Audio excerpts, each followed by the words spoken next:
Dust swirled across the edge of the canyon as the wind rolled in from the east. The twin moons of Kaelora hung high in the sky. Villagers stood frozen at the edge of the path, eyes wide, breaths held. A thunderous growl echoed from beyond the ridge. The guardian was near. He was massive. Covered in sapphire blue scales, wings spread like ancient sails. His yellow eyes glowed with fire, teeth longer than daggers. The ground shook as he stepped into the open. The village's ancient protector.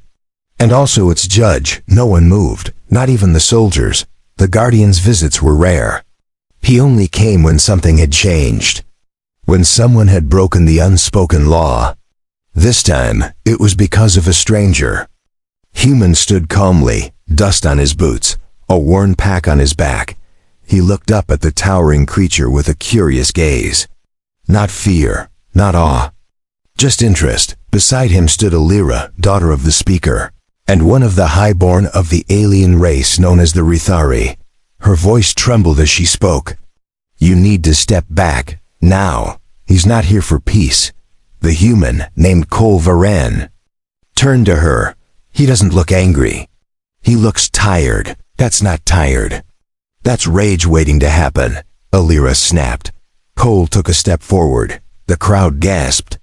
Even the guardian paused, eyes narrowing. His tail slammed into the ground, sending rocks flying. Alira's heart pounded. I warned you, she said, but Cole didn't stop. He reached into his pack and pulled out a small device. It flickered with a soft glow. Then he whistled, a low, calm sound. The kind used with horses back on Earth. The guardian growled again. Then slowly, his head lowered, his wings folded. The ground stopped shaking. Alira stared in disbelief. Her hands trembled. He's responding. That's not possible. Cole moved closer. He spoke gently. It's okay. I'm not here to harm you. The guardian sniffed the air and stepped forward again. His eyes locked. With Cole's, the moment stretched long and silent. Then, the creature bowed his head. Alira took a step back. Did you just tame our guardian, human?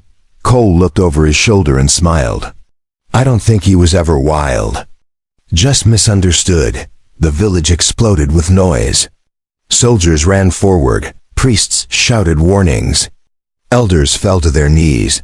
The guardian had never bowed. Not in centuries. Not to anyone. Especially not to a human.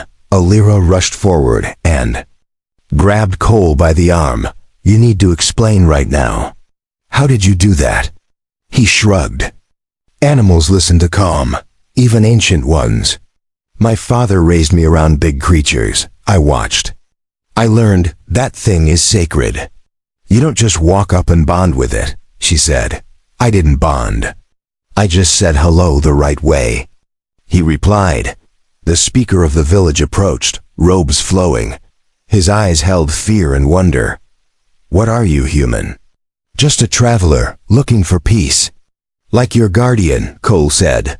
The speaker looked at Alira, then back to Cole. He has chosen you. The guardian does not kneel to power. He kneels to purpose. Alira couldn't stop staring. Her world had tilted. Everything she knew about the guardian, about humans, about the laws of her people broken in a moment by calm words and open hands. She didn't know whether to be angry or amazed, and deep inside, something new stirred. A question. A possibility. If a human could earn the guardian's trust, what else could he change? Asterisk. The guardian rested at the edge of the village, wings folded, his large head settled on his claws. Villagers kept their distance, still unsure if this peace would last. Cole stood beside the creature, calm and silent. He didn't touch the beast. He just stood there, breathing the same air. Alira watched from the high balcony of the speaker's hall. Her thoughts raced. She had spent her life training to one day speak to the guardian. Now a human had done it in minutes. Without ceremony. Without permission. Just a whistle and a look. She stepped down the stairs and crossed the courtyard. Villagers whispered as she passed. The Rithari were proud people. They valued tradition. Power came through order. What Cole had done broke every known law. Cole noticed her approach but didn't move. His eyes stayed on the Guardian. Illyra stopped. Beside him. He hasn't moved in an hour. He's waiting, Cole said. For what? For the others to stop staring, he replied. Illyra folded her arms. You made quite a mess. The elders are calling it a sign. The priests think you're a curse. Half the guards want you exiled. And you? He asked. I want answers, she said. Cole turned to face her. Then ask. She hesitated. Why did you come here? Not just to walk our deserts. What were you really looking for? I heard of the Guardian. I didn't believe the stories.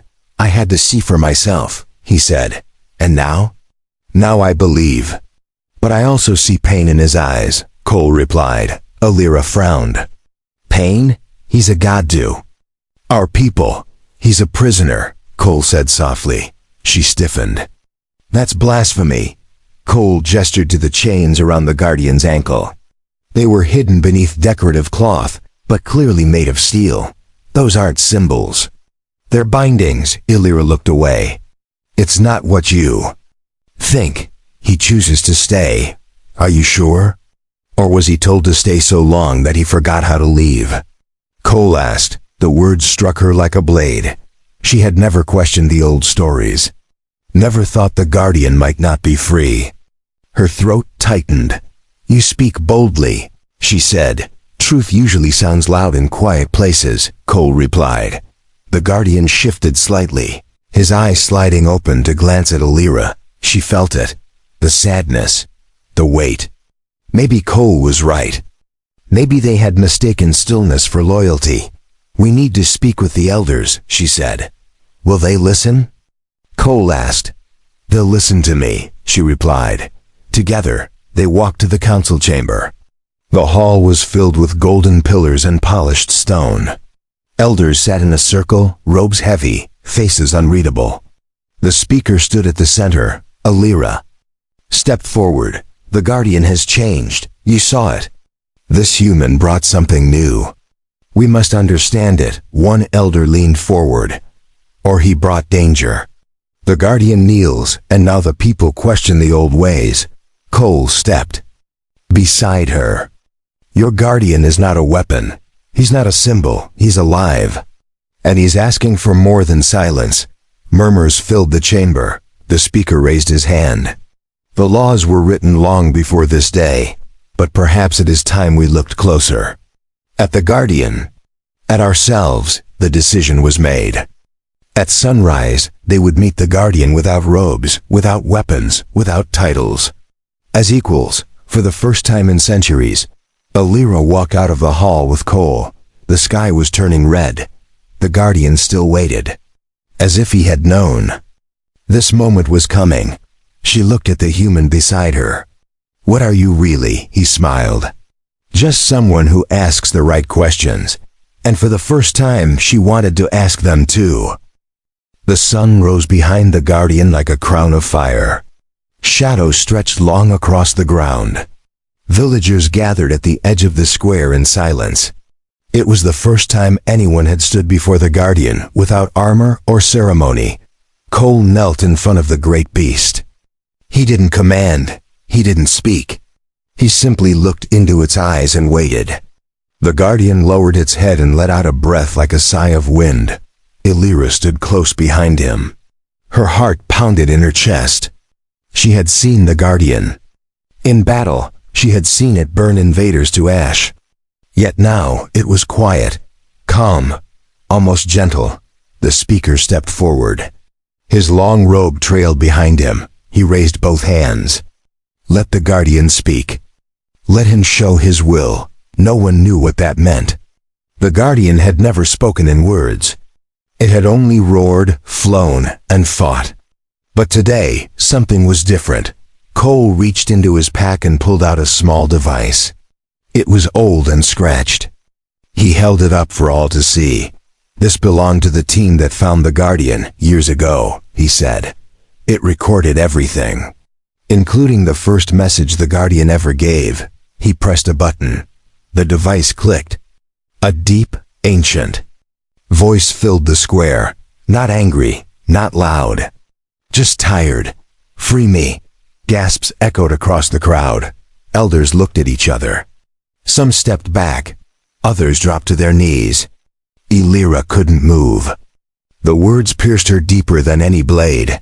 "The Guardian has waited long enough," Cole said. The speaker stepped closer to the Guardian. He reached toward the chains. His fingers trembled. The metal was warm to the touch. He pulled a key from around his neck. No one had ever dared use it. Not until now. With shaking hands, he inserted it into the lock. The chain fell. The ground rumbled slightly as the Guardian shifted its weight. Its wings unfurled slowly, stretching wide above them all. Dust lifted into the air as the beast stood fully upright. It didn't fly away. It looked down at the speaker, then to Elira, and finally to Cole. It bent its head low, touching the earth with its snout in a gesture of thanks. Elira stepped forward. "Why didn't he leave?" Cole smiled. "Because freedom isn't always about escape. Sometimes it's about being seen as more than a tool." The Guardian turned and began to walk away from the village. No one followed. No one tried to stop. They just watched. Elira looked at Cole. "You've changed everything. I didn't come to change your world," he said. "I just listened." She nodded. "And now?" "I stay until I'm no longer needed," he replied. That evening, the village lit no fires. Instead, people sat together and spoke. Stories were shared, some of them for the first time in generations. Truths buried in tradition were finally allowed to breathe. Elira sat with the speaker. "What do we tell the outside worlds?" "We tell them the Guardian is free," he said. "And we thank the human who reminded us of what that means." Far beyond the dunes, the Guardian paused at the edge of a cliff. It looked back once before disappearing into the sky. The stars seemed brighter that night, and for the first time in 100 years, the wind carried no fear, only peace. Asterisk, 2 days had passed since the Guardian vanished into the sky. The village was quiet, but not with fear. It was the quiet of people thinking, watching, and slowly changing. Elira walked through the center of the village. Children no longer ran from her when she spoke of the human. The elders no longer silenced her when she asked about the past. Something in the air had shifted. Cole sat outside his tent, polishing a small tool in his hand. When Elira approached, he looked up and smiled. He looked tired but calm. "They're asking questions now," Elira said. "About the Guardian. About you. About what we're supposed to believe," Cole nodded. "That's good. Questions are how change begins." She sat beside him and looked up at the sky. "They want to know if you'll leave like the Guardian." "I told them I won't," Cole said. "Not until they want me gone." Elira was silent for a moment. Then she leaned closer and whispered, "Some fear you'll bring others like you." "They already know I'm alone," he replied. "And I've never claimed to be more than what I am." That was the part Elira didn't understand. He had no rank, no great weapons, no strange powers. Just a voice that people had started listening to. The speaker returned that afternoon. His robes were dusted with sand. His face looked older than before, like he had spent the night in deep thought. He gathered the village under the central tower. "Today, we decide what happens next." No more hiding behind legends, people murmured among themselves. Some were nervous, others curious. But no one walked away. Cole stood to the side, not speaking. He waited for the speaker to finish. The wind tugged lightly at his jacket. Even the sky seemed to be holding its breath. "We will form a circle of voices," the speaker said. "Every family will choose a representative. We will write new laws." Together, a wave of shock ran through the crowd. The old laws had been written by one leader.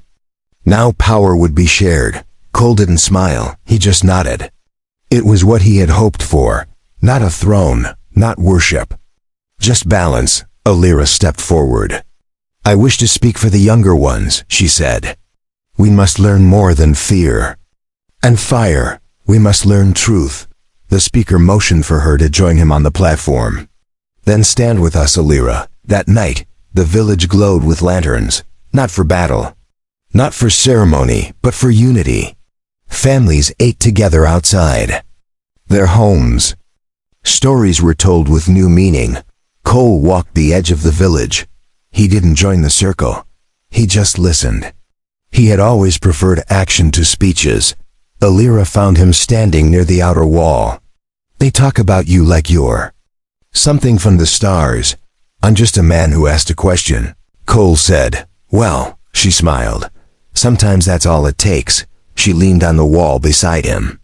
The desert was quiet beyond the boundary. The guardian was gone, but its presence remained in the wind. Do you miss your world? She asked. Sometimes, Cole said. But this one feels like it needed me more. Alira looked down at her hands. We never meant to trap the guardian. We thought we were honoring it. I believe that, he said. But sometimes what we believe can still hurt others. She nodded slowly. And now? Now you've begun to heal, Cole replied. They stood in silence as the moon rose higher. It cast a silver glow across the sand, turning the village into something softer. Something alive, and for the first time, Alira didn't feel small. Beneath the stars, she felt part of something greater, something just beginning. The desert winds returned the next morning, but this time they carried no warnings. The people of the village were already awake, working side by side. The change had begun not with a speech or a battle, but with a single human's choice to act differently. Cole moved quietly through the courtyard. He greeted those he passed with a nod. No one turned away. No one looked at him with fear now. His presence no longer disrupted. It guided. At the training field, young warriors practiced in silence. Alira stood at the center leading them. She no longer shouted like before. Her voice was steady, clear, and respectful. She turned when Cole approached. They listen now. Not because I demand it, but because they want to learn. That's real leadership, Cole said. She handed him a small carved stone, shaped like the guardian's eye. A gift from the children. They say you should have one before you go. Cole raised an eyebrow. Who said I was going? They all think you'll leave soon. Like the guardian did. Quietly. When it feels right, Alira said. He looked down at the stone. Its surface was rough, but the detail was clear. It was made with care. With meaning. I came to learn, Cole said. But I stayed because I saw something worth protecting. Alira lowered her head. And now that it's protected? Now I know it can stand without me, he said. That evening, the speaker called the circle of voices for the first time. Families gathered in a wide ring near the old temple. The guardian's chains had been melted into metal plates, placed beneath the platform as a reminder. Each voice was heard. The young, the old, the ones who once served only to obey. They spoke of fairness, truth, and the mistakes they promised. Not to repeat. Cole sat outside the circle beside the garden he had helped restore. He didn't speak, he only listened. That was his gift. To make others feel heard. When the meeting ended, the speaker approached him. You've done more than we expected. What will you ask in return? Nothing, Cole replied. No reward? The speaker asked. Cole smiled. Let me walk away knowing I left something better behind. That's enough, the speaker bowed low, the same way one once bowed to the guardian. Then know this. Human, our children will speak your name with respect. Before sunrise, Cole packed his bag. He carried only what he came with. The carved stone rested at the top. He looked around the quiet village. Lights still glowed in windows. Voices murmured through the walls. Life had changed. Alira found him at the gates. She said nothing at first. Then she offered her arm. He took it and held it for a moment. You were the first to challenge me, he said. You were the first to make me question myself, she replied. He turned to leave, then paused. If the guardian returns, don't chain it again. We won't, Illyra said. The sun rose as Cole walked into the desert. The sky was wide and blue. His footsteps left soft prints in the sand. From a high cliff far behind, a deep sound echoed. A familiar cry, low and powerful.